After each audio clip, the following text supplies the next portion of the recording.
দেখো বন্ধুরা, নুন হলুদ দিয়ে আমি মাছটাকে ভেজে নিলাম। তারপরে মাছটাকে আমি কিভাবে প্রিপারেশন করছি তোমাদের দেখাচ্ছি।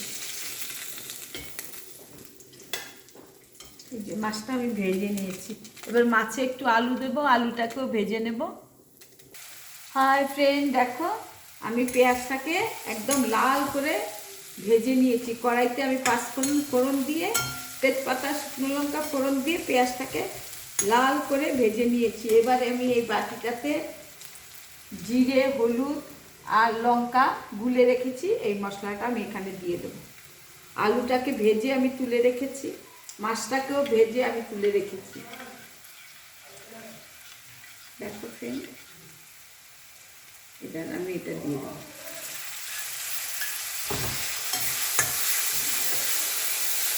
দিয়ে আমি গরম জল দিয়ে ঝোল দেবো, তারপরে আলুটা ছেড়ে দেবো, তারপরে মাছটাও ছেড়ে দেবো।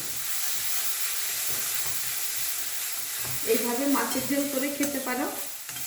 আজকে কিন্তু আমি রসুন আদা কিছু দেইনি, শুধু জিরের গুঁড়ো দিয়ে করছি। জিরের গুঁড়ো আর পেঁয়াজটাকে লাল করে ভেজে পাঁচফোড়ন দিয়ে আমি মাছটাকে রান্না করছি।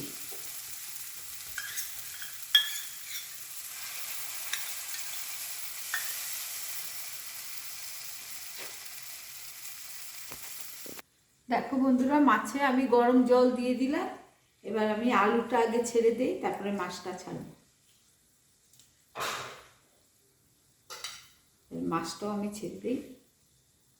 আলুটাও প্রায় সেদ্ধ হয়ে এসছে, এই জন্য মাছটাও ছেড়ে দিলাম। ভালোভাবে সেদ্ধ হতে থাকুক।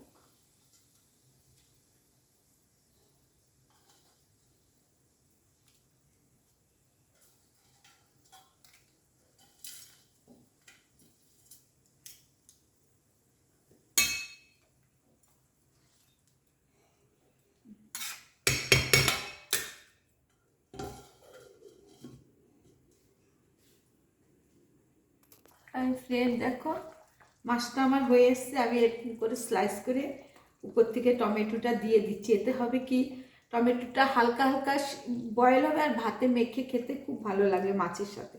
এই কারণে আমি এইভাবে টমেটোটাকে গোল গোল করে কেটে দিয়ে দিয়েছি। এবার উপর দিয়ে ধনে পাতা ছড়িয়ে দেব। এভাবে তোমরা মাছের ঝোল করে খাবে, দেখবে খুব ভালো লাগবে।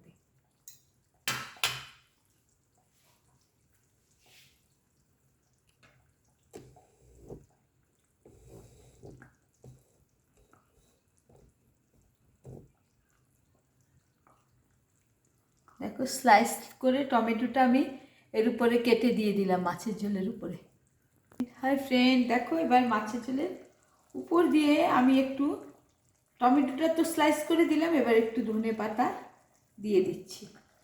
তো কি, মাছের ঝোলটা খাওয়ার সময় একটা করে আলু নেবে, একটা করে টমেটো স্লাইস নেবে আর মাছ নেবে, খাবে খুব ভালো লাগবে।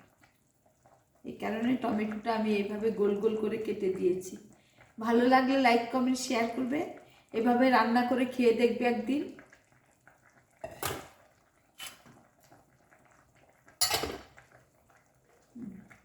রান্নাটা আমার হয়ে গেছে, মাছটা একটু ঝোল ঝোলই থাকবে।